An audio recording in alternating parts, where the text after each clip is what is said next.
Bab 1154, ayo semangat. Segera setelah Zuto selesai berbicara, makian marah seorang wanita datang dari luar. Dan Zuto berlari keluar lagi dan lagi. Di dalam rumah batu, Sander Ye melihat kentang di tangannya. Kentang itu tidak terlalu besar, tapi dia tahu kentang itu pasti sangat berharga di tempat ini. Sander Ye tidak makan, tapi perlahan menutup matanya. Tuan Pagoda, apakah bibi bergaun polos ingin aku mengubah tempat ini? Pagoda kecil berkata, aku hanya bisa mengatakan bahwa segala sesuatunya tidak sesederhana yang kamu kira. Bagaimanapun, bibi kamu meminta kamu untuk siap mental. Sander Ye mengangguk. Dia tahu bibinya tidak akan pernah membiarkan dia melakukan hal sederhana. Dan kali ini, dia tidak bisa percaya diri seperti yang terakhir kali. Dia harus berhati-hati dalam setiap langkahnya. Sederhananya, dia harus berhati-hati. Lagi pula, dia tidak sedang di alam semesta Guanxuan sekarang. Saat ini, perutnya keroncongan. Sander Ye menarik kembali pikirannya dan mengupas kentangnya. Tetapi, dia tidak menakan semuanya, tetapi menyimpan setengahnya. Setelah menyisihkan separuh kentang, dia perlahan menutup matanya, tertidur. Dalam beberapa hari berikutnya, dia mengandalkan bantuan rahasia Zuto untuk bertahan dari kelaparan. Setelah 5 hari, luka-lukanya sudah sembuh. Setelah pulih dari cederanya, Sander Ye keluar rumah batu yang gelap dan lembab. Awalnya dia ingin menghirup udara segar. Tetapi begitu dia meninggalkan rumah batu, bau amis yang menyengat tiba-tiba menerpa wajahnya. Sander Ye melihat-lihat. Ada ribuan rumah batu seperti ini di sekitarnya. Tiap rumah batu sangat berdekatan. Sanitasi di daerah ini sangat buruk. Apalagi kemarin hujan. Ada genangan dan sampah di mana-mana. Udara dipenuhi dengan segala macam bau amis dan berantakan. Sander Ye mengerutkan kening. Dalam lingkungan hidup seperti ini, orang normal pun rentan terhadap masalah. Apalagi yang tinggal di sini adalah orang biasa yang konstitusinya sangat lemah. Sander Ye berjalan menuju luar. Setelah berjalan lama, dia keluar dari area tersebut. Lingkungan di luar bahkan lebih buruk lagi. Di pinggiran pemukiman, tanahnya berwarna hitam. Dan bau yang keluar lebih menyengat dibandingkan bau yang keluar dari pemukiman. Langit berwarna merah tua, dan hujannya sangat korosif. Dibandingkan di luar, lingkungan di kawasan permukiman tersebut sebenarnya jauh lebih baik.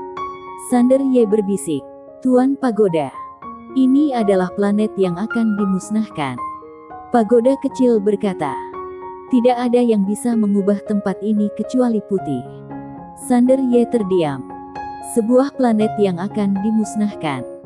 Saat Sander Ye sedang berpikir, di kejauhan, Zuto dan yang lainnya kembali dengan membawa cangkul dan karung. Di sebelah Zuto ada seorang wanita yang tampak berusia 40-an, berkulit gelap, dan mengenakan celana linen yang sangat kasar. Wama aslinya sudah tidak terlihat lagi. Sander Ye mengenalnya. Orang ini adalah istri Zuto. Dan semua orang memanggilnya Bibi Jiang. Saat melihat Sander Ye, Zuto langsung menyeringai dan melambai. Wajah Bibi Jiang langsung menjadi gelap. Sander Ye berjalan mendekat dan berkata sambil tersenyum, Saudara Zuto, biarkan aku membawakannya untukmu. Sambil berkata begitu, dia mengambil karung itu dari tangan Zuto. Zuto ingin menolak, tapi Sander Ye sudah memikul karung di pundaknya. Biarpun kultivasinya belum pulih, dia masih memiliki kekuatan. Zuto masih sedikit malu. Tapi saat itu, Bibi Jiang tiba-tiba berkata, loh, lukanya sudah sembuh. Sander Ye memandang Bibi Jiang dan berkata sambil tersenyum, terima kasih atas perhatian saudara Zuto dan Bibi Jiang selama periode ini. Ketika aku menjadi kaya di masa depan, aku pasti akan membalas budi kalian. Suto menyeringai. Kenapa bicara membayar atau tidak membayar? Semua hanya. Bibi Jiang tiba-tiba menjawab. Tidak perlu bayar. Hei, aku orang yang lugas. Aku akan memberitahu kamu apa yang ingin aku katakan. Kamu sudah makan dan minum di rumah kami selama ini berhari-hari. Jadi aku tidak akan bahas ini denganmu. Tapi selanjutnya kamu tidak bisa makan dan minum gratis. Kamu bisa pergi atau pergi menambang dengan imbalan makanan. Suto segera menatap Bibi Jiang untuk memberitahunya agar tidak berbicara terlalu blak-blakan. Tanpa diduga, Bibi Jiang langsung memelototinya. Ada kotoran di matamu, kan? Ekspresi Suto membeku. Sander Ye tiba-tiba tersenyum. Bibi Jiang, saudara Suto, aku ingin pergi menambang bersama kalian. Bibi Jiang melirik Sander Ye. Jangan bilang aku memaksamu. Bisakah kamu mengatasinya dengan sosokmu? Sander Ye tersenyum dan berkata, cobalah. Bibi Jiang mendengus dan tidak berkata apa-apa lagi. Segera, beberapa orang kembali ke rumah batu itu. Bibi Jiang dan Suto hanya memiliki 2 rumah batu. Sander Ye baru saja hendak kembali ke rumah batunya ketika Bibi Jiang tiba-tiba berkata, hei, rumah batumu adalah tempat tinggal Susi kami. Dia akan kembali dalam beberapa hari. Jadi kamu harus cepat mencari tempat baru. Tahu? Sander Ye mengangguk. Oke. Bibi Jiang berbalik dan pergi. Suto tersenyum pada Sander Ye. Lalu berbalik dan mengikutinya masuk. Setelah Sander Ye kembali ke rumah batu, dia duduk di tempat tidur. Apa yang dia rencanakan untuk diri sendiri sekarang adalah bertahan selama sebulan. Ketika kultivasinya pulih, biarpun dia hanya punya waktu 2 jam, dia bisa melakukan apapun pada waktu itu. Saat itu, Suto tiba-tiba masuk sambil memegang semangkuk bubur encer di tangannya. Dia meletakkan bubur encer di depan Sander Ye dan berkata sambil tersenyum. Dik Sander, ayo, isi perutmu dulu. Sander Ye berkata, saudara Suto, apakah kalian akan pergi ke tambang sore ini? Suto mengangguk. Aku masih ingin pergi. Sander Ye berkata, kalau begitu aku akan mengikuti kalian. Suto ragu-ragu sejenak, lalu berkata, tubuhmu. Sander Ye tersenyum dan berkata, tubuhku baik-baik saja sekarang. Saat dia berbicara, dia menggerakkan tubuhnya sedikit. Suto berpikir sejenak, lalu mengangguk. Oke. Saat dia mengatakan itu, dia meletakkan mangkuk itu dan berkata, aku akan panggil nanti. Sander Ye mengangguk. Oke. Setelah Suto pergi, Sander Ye melihat bubur di depannya. Dan dia mengambilnya dan memakannya. 1 jam kemudian, tiba-tiba suara Suto terdengar di luar rumah batu. Dik Sander. Sander Ye segera bangun dari tempat tidur dan keluar. Saat ini, Suto dan Bibi Jiang sudah membawa karung dan cangkul. Sander Ye menghampiri Suto. Suto menyerahkan cangkul dan berkata sambil tersenyum, ayo pergi. Sander Ye mengangguk. Oke. Tak lama kemudian, mereka bertiga mengikuti pasukan penambang menuju area pertambangan. Saat itu tengah hari, dan matahari sedang terik. Dalam 1/4 jam, kulit Sander Ye sudah mulai mengelupas. Dari perbincangan dengan Suto, aku mengetahui bahwa biji ini juga memiliki kualitas. Terbagi menjadi biji inferior, biji unggul, dan biji kualitas atas. Di antara mereka, biji inferior lebih umum, tetapi memiliki efek yang lebih kecil dan sulit untuk dijual. Kebanyakan dari mereka adalah untuk penggunaan pribadi. Tetapi, biji superior berbeda. Mereka dapat ditukar dengan mata uang umum dunia. Yaitu dibutuhkan 100 biji unggul untuk menukarnya dengan 1 kristal spiritual. Biji berkualitas tinggi adalah yang paling berharga dan langka.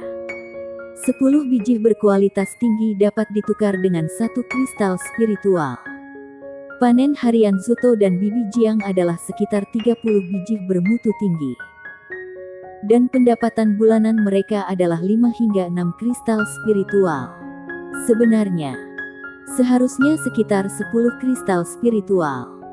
Tetapi ketika mereka meninggalkan daerah ini setiap hari, semua harus membayar 1/10 pendapatan mereka untuk penguasa wilayah pertambangan ini. Biarpun begitu, kalau beruntung, kamu bisa mendapatkan 10 kristal spiritual setiap bulannya. Seperti menggali banyak biji kelas atas atau menemukan banyak barang bagus di tempat pembuangan sampah. Tetapi hal ini jarang terjadi.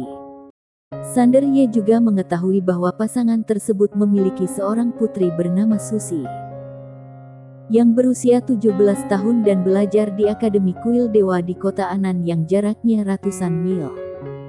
Biarpun kekuatan besar dan keluarga besar sudah pergi, masih ada beberapa kekuatan kecil. Kuil ini adalah salah satu kekuatan paling kuat di benua ini saat ini. Konon orang-orang di benua terbengkalai ini ingin meninggalkan tempat ini. Kuil Dewa dan Langit adalah satu-satunya pilihan. Yang paling dibanggakan Zuto dan Bibi Jiang adalah putri mereka. Karena hanya ada 2 orang di kawasan pengungsian ini yang diterima di Akademi Kuil Dewa. Dan putri mereka adalah salah satunya. Biaya sekolahnya juga sangat tinggi.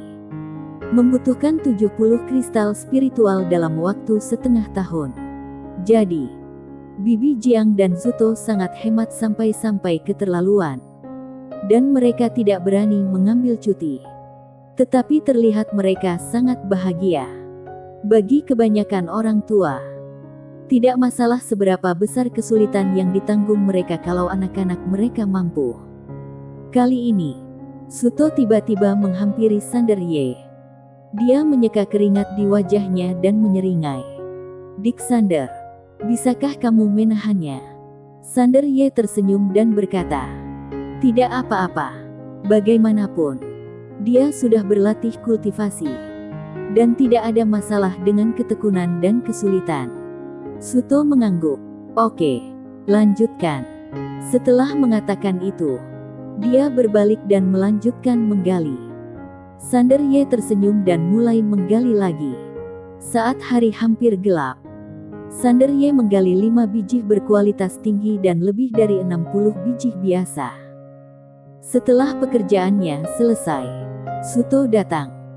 Dia melihat apa yang sudah digali Sander Ye dan berkata sambil tersenyum, "Sudah cukup." Sander Ye tersenyum. "Sedikit kurang." Zuto menggelengkan kepalanya.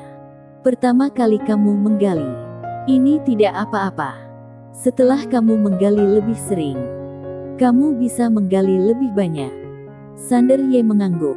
"Oke." Saat meninggalkan area penambangan, Sander Ye menyerahkan 1 biji berkualitas tinggi dan 6 biji berkualitas rendah. Sander Ye sangat tidak puas dengan hal ini. Karena menurut aturan, dia seharusnya hanya menyerahkan setengah dari biji berkualitas tinggi. Tetapi aturan partai adalah kalau kurang dari 10 mineral berkualitas tinggi akan dikenakan biaya berdasarkan 10 mineral. Dia sangat kesal dengan hal ini. Tapi dia tidak bisa berbuat apa-apa. Setelah kembali ke rumah batu, Sander Ye memberikan semua biji yang digalinya kepada Zuto dan Bibi Jiang. Tetapi Zuto menolak untuk mengambilnya. Pada akhirnya, Sander Ye tidak punya pilihan selain memasukkan semua biji tersebut ke dalam rumah batu. Dengan cara ini, Sander Ye mengikuti Zuto dan istrinya selama 10 hari menggali. Dia cukup beruntung dan menemukan banyak mineral bermutu tinggi. Akhirnya, dengan bantuan Zuto, dia menukar 3 kristal spiritual. Dia juga bersiap untuk meninggalkan tempat ini. Dia pergi ke kota Anan. Dan dia ingin lebih memahami benua terbengkalai ini. Jadi, dia juga secara khusus menanyakan Zuto bagaimana menuju ke kota Anan. Dan Zuto memberinya jawaban. Artinya, hanya ada 2 cara untuk pergi ke kota Anan. Yang pertama mengikuti konvoi pemilik mobil tambang. Dan yang kedua adalah menunggu putri mereka kembali dan mengikutinya. Karena tidak berdaya, Sander Ye hanya bisa menunggu. Beberapa hari kemudian, pada hari ini, Suto dan istrinya tidak pergi menambang. Mereka bangun pagi-pagi dan keluar membawa tas besar berisi barang-barang. Sebelum meninggalkan rumah, Suto memanggil Sander Ye. Selama percakapan, Sander Ye mengetahui bahwa putri mereka Susi sudah kembali. Dan mereka akan mengiriminya barang-barang yang sudah disiapkan dan biaya sekolah. Saat Sander Ye menanyakan alasan Susi tidak pulang, keduanya terdiam. Bersambung.